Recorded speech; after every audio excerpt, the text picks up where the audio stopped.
Hello दोस्तों, आप सभी का स्वागत है मेरे यूट्यूब चैनल में। आज की कहानी है रूहानी इश्क भाग 8। अरे, इतनी सी बात के लिए क्या थैंक यू, लेकिन तुम अपने आप को इतना स्ट्रेस मत दो। मैं तुम्हें बताता हूँ कि वो तुम्हें कंपनी से नहीं निकालने वाले हैं। वे बस देखना चाहते हैं कि तुम अपना काम कितना अच्छे से कर पाती हो और तुम कितनी सीरियस हो इस जॉब के लिए। पता नहीं, जो भी हो बस करना तो होगा ही। यह सब खड़ा हुआ शिविन गुस्से में देख रहा था। तो मिस राधिका, तुम्हें इतने काम के बीच कॉफ़ी पीने और बात करने का टाइम निकाल ही लिया, लेकिन अगर तुम शाम तक काम कंप्लीट नहीं किया तो तुम्हें घर जाने नहीं दूंगा, क्योंकि घर तो तुम तभी जाओगी जब यह काम कंप्लीट होगा। उसके बाद ये चाहे आधी रात तक ही क्यों ना हो, लेकिन कल सुबह से तुम्हारी नई ड्यूटी शुरू हो जाएगी। ऑफिस के साथ साथ घर का काम भी करना। ये तो बस शुरुआत है। आगे आगे देखती जाओ कि मैं तुम्हारे साथ क्या क्या करता हूँ।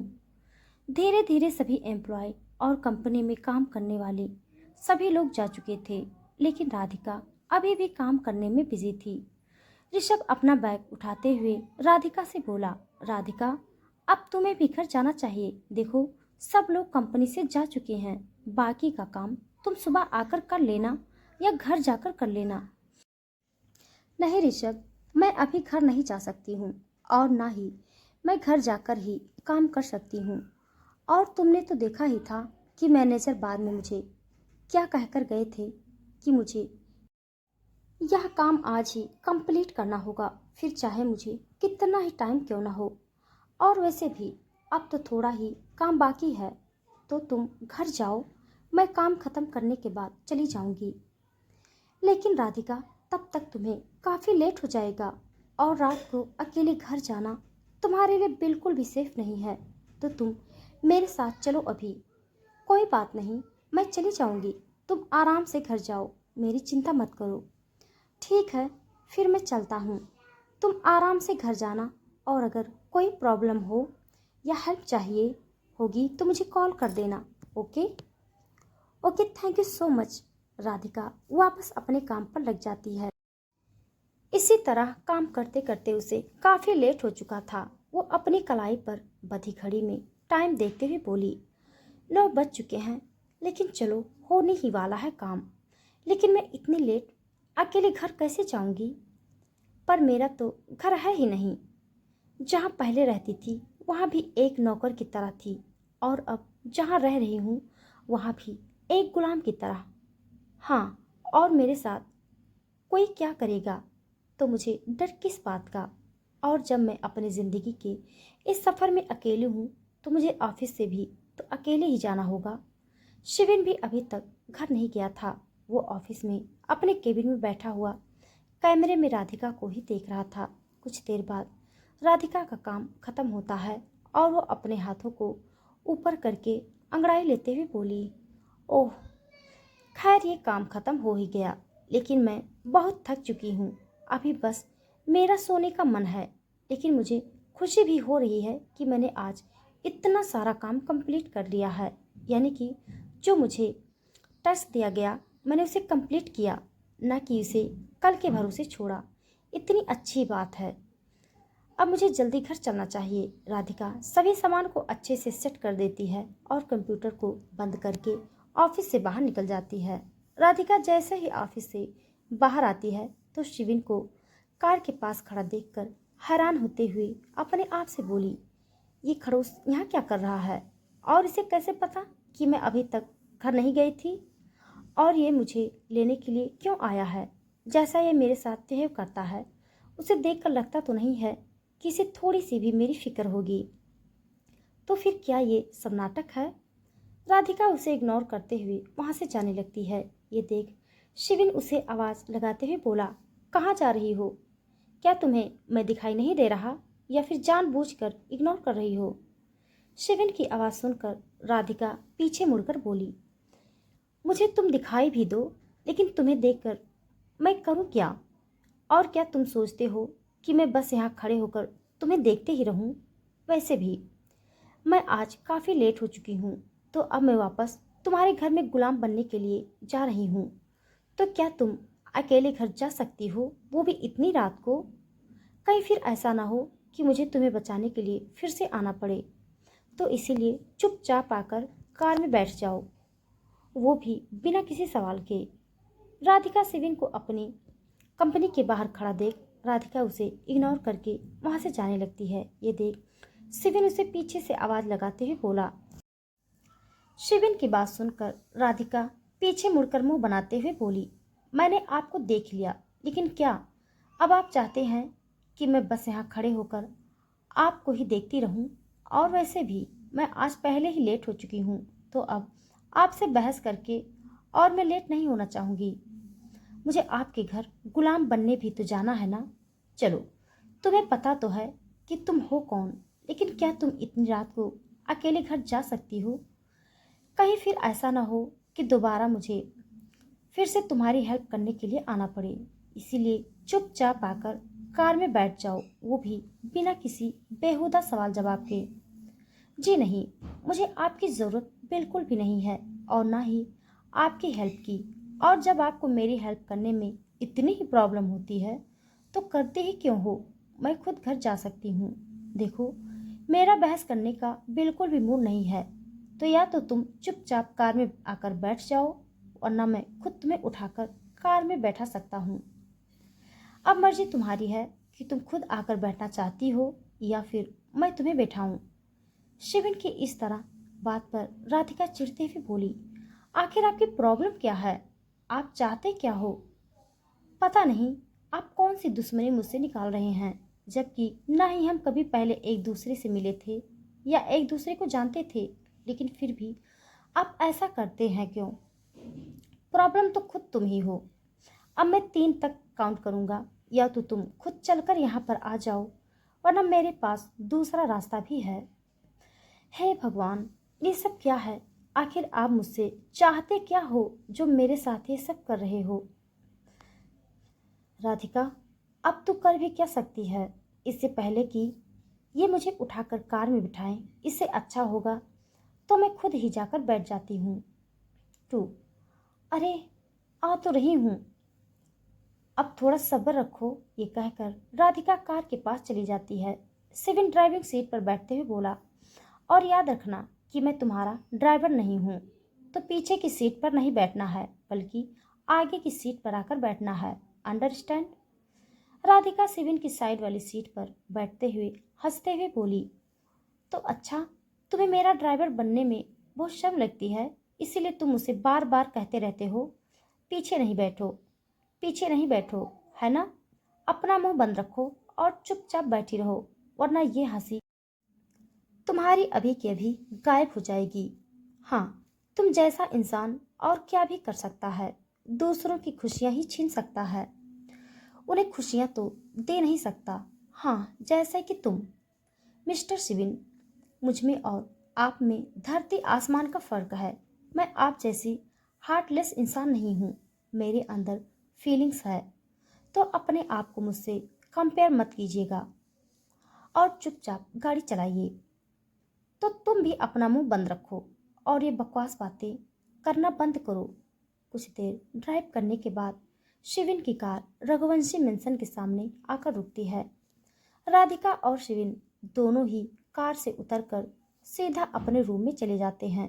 कुछ देर बाद शिविन चेंज करके हॉल में रमा को आवाज लगाते हुए बोला, रमा, डिनर लगा दीजिए। और रमा जी, एक बार आप सभी सर्वेंट के साथ हॉल में बुलाइए, मुझे सबसे बात करनी है। यह सुनते ही घर के सारे सर्वेंट तुरंत हॉल में आकर खड़े हो जाते हैं। शिविन उनके सामने खड़े होते हुए सीरियस टोन में बोला, मैं आप सभी से एक इम्पॉर्टेंट बात बताने जा रहा हूँ, और जैसा मैं कहूँगा बिल्कुल वैसा ही आप सब करेंगे। और अगर कोई ऐसा नहीं करता है तो मैं उसे तुरंत बिना कुछ सोचे समझे जॉब से निकाल दूंगा। तो कल से आप सभी का काम करना बंद, क्योंकि कल से घर का सारा काम राधिका करेगी। उसमें पूरे घर की साफ सफाई, सुबह शाम का खाना बनाना और बाकी के सभी काम भी केवल वही करेगी, और वो भी अकेले, बिना किसी के हेल्प के साथ। मैं राधिका को ये बात पहले ही बता चुका हूँ और अब आप लोगों को भी बता रहा हूँ। और सबसे ज़रूरी बात यह है कि अगर आप लोगों में से किसी ने भी उसकी मदद करने की कोशिश की, वो भी बिना मेरी परमिशन के, या मेरे पीछे किसी ने उसकी हेल्प करने की ज़रूरत की, तो मैं तुरंत उसे यहाँ से निकाल दूंगा।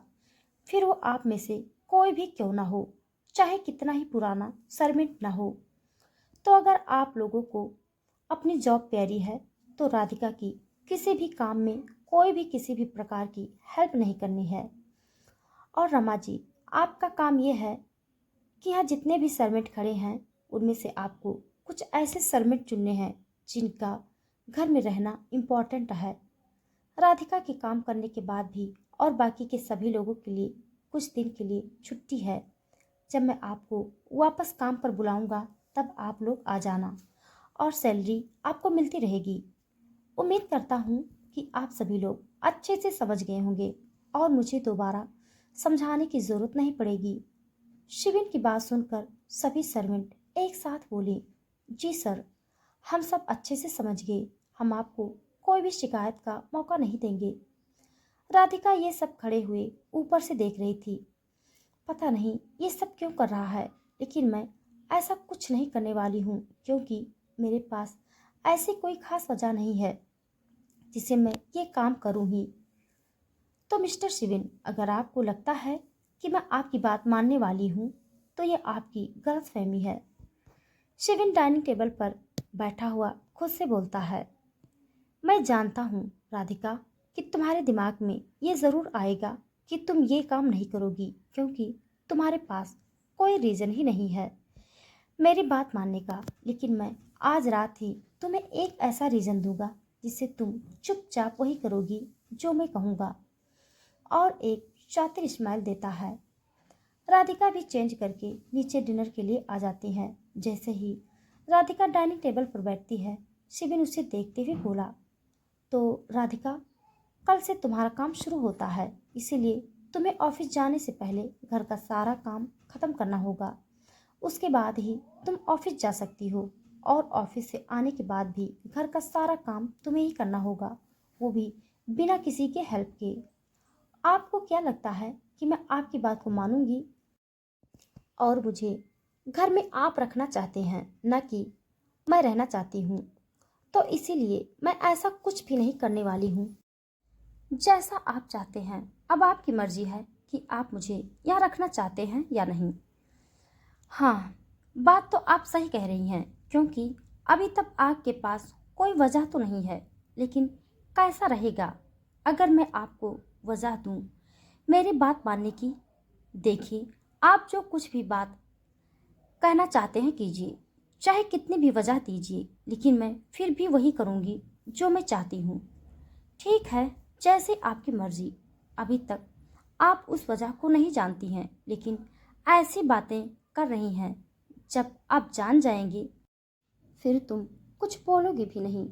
और शिविन चुपचाप डिनर करने लगता है। सुबह का वक्त। राधिका सुबह जल्दी उठकर बेड से खड़े होते हुए अपने आप से बोली, आज मेरा बर्थडे है और मैं आज बाबा से मिलना चाहती हूँ, इसीलिए मुझे सारा घर का काम खुद ही करना पड़ेगा ताकि मैं ऑफिस के बहाने घर से बाहर निकल सकूँ और बाबा से मिलने जा सकूँ। क्योंकि अगर मैंने काम नहीं किया तो पक्का वो आज मुझे घर से बाहर निकलने ही नहीं देगा। तो सिर्फ अभी के लिए मुझे ये काम करना ही होगा। और राधिका नीचे काम करने के लिए चली जाती है। अभी तक घर में कोई नहीं उठा था सिवाय कुछ सर्वेंट के अलावा। राधिका धीरे धीरे एक एक करके घर का काम करने लगती है। लगभग 1 घंटे के बाद रमा उठकर जैसे ही हॉल में आती है, वो देखती है कि राधिका ने पूरे घर की सफाई कर दी थी। राधिका घर का सारा काम खत्म करके किचन में सुबह का नाश्ता बनाने के लिए चली जाती है। कुछ देर बाद शिविन रेडी होकर डाइनिंग टेबल पर बैठता है। राधिका भी ऑफिस के लिए रेडी होने के लिए जा चुकी थी। रमा शिविन के लिए नाश्ता परोसती है और उसे बताती है कि राधिका ने सुबह उठकर ही अकेले सारा काम खत्म कर दिया है। रमा की बात सुनकर शिविन कुछ सोचते हुए मन में बोला, कल तो ये इतने एटीट्यूड में कह रही थी कि मेरी बात नहीं मानेगी और अभी तक तो मैंने उसे वह बात भी बताई ही नहीं है। तो फिर बिना मेरे कहे खुद ही इसने घर का सारा काम कैसे कर लिया, ये भी बिना किसी बहस के। तभी राधिका रेडी होकर नीचे नाश्ता करने के लिए डाइनिंग टेबल पर बैठ जाती है। ये देख शिविन उससे बोला, कल तक तुम ये काम नहीं करने वाली थी, लेकिन अब अचानक कैसे? आप इतने सवाल क्यों करते हैं? आप चाहते थी कि मैं ऑफिस जाने से पहले घर का काम खत्म करूं, तो अब मैंने कर दिया है। या अभी भी आपको प्रॉब्लम है? चलो अच्छी बात है कि तुमने खुद ही यह काम कर लिया और आज मैं आपके साथ ऑफिस नहीं जाने वाली। तो प्लीज मेरे साथ कोई ज़बरदस्ती मत करिएगा। और यह कहकर राधिका जल्दी से नाश्ता करके ऑफिस के लिए निकल जाती है। आज उसका बिहेव कुछ अलग सा लग रहा है। खैर छोड़ो, राधिका अकेले ही ऑफिस के लिए निकल जाती है। सबको लगता है कि राधिका ऑफिस गई है, लेकिन राधिका ऑफिस ना जाकर अपने बाबा के घर चली जाती है। राधिका अपने घर के बाहर खड़े होकर खुद से बोली, राधिका, घबराने और डरने की जरूरत नहीं है। तू सिर्फ अपने पापा से मिलने आई है, और वैसे भी तूने कुछ गलत तो नहीं किया। मैं उन्हें सब सच बता दूंगी और वो समझ भी जाएंगे। राधिका हिम्मत करके घर की तरफ बढ़ती है, लेकिन जैसे ही वो दरवाजे पर पहुंचती है, दरवाजे के अंदर से घर का नज़ारा देखकर वो हैरान हो जाती है। राधिका दीवार पर लगे अपने फोटो पर माला लगी देखी, उसके पैरों तले जमीन से खिसक जाती है। राधिका तुरंत अपने कदमों को पीछे बढ़ा देती है और वहां से वापस आ जाती है। उसकी आंखों से लगातार आंसू बह रहे थे और उसे देखकर लग रहा था कि उसे होश ही नहीं है। राधिका जैसे तैसे अपने आप को संभालते हुए एक सुनसान जगह पर, जहां उसकी माँ की समाधि बनी हुई थी। राधिका जब भी दुखी होती थी वह अक्सर वहां जाया करती थी। राधिका ना तो ऑफिस गई थी और ना ही वापस शिविन के घर, लेकिन अभी तक शिविन को इस बात का नहीं पता चला था। राधिका को इस बात का सदमा लगा था। वह अपनी माँ की समाधि के पास जमीन पर बैठकर बोली, पापा, क्या आप मुझसे इतनी नफरत करते हैं कि आपने मुझे जीते जी ही मार दिया, बिना ये जाने कि आखिर मैंने शादी से भागने का फैसला ही क्यों किया था?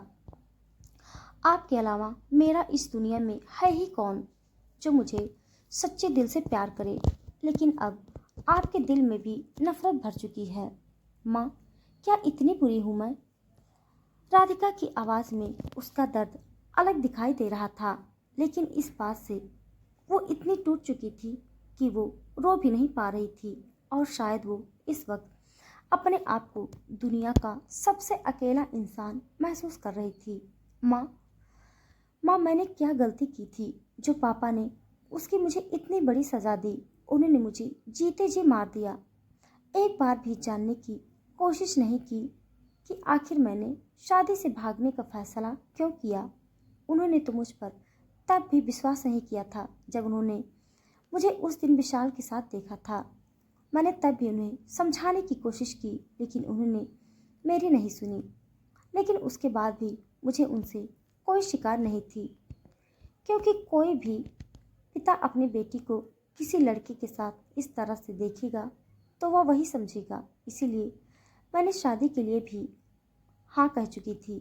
लेकिन जब मुझे पता चला कि मेरी सौतेली माँ ने मेरी शादी किस लिए करवा रही हैं, तो मैं अपने आप को नहीं रोक पाई।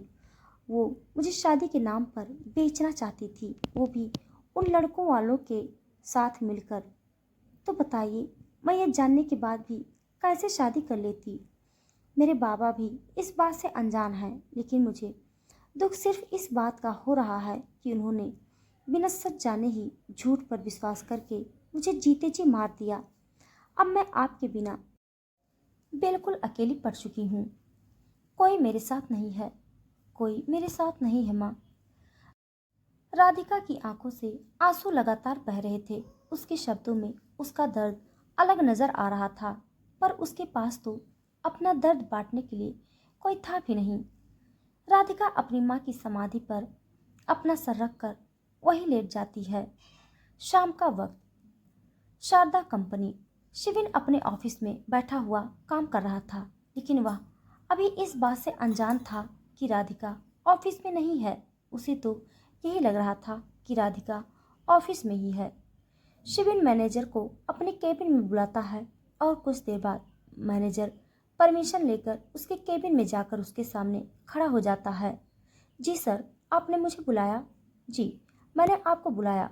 कल मैंने आपको एक काम दिया था राधिका को देने के लिए, तो क्या राधिका ने उस सारी फाइल्स का काम कल कंप्लीट कर दिया था?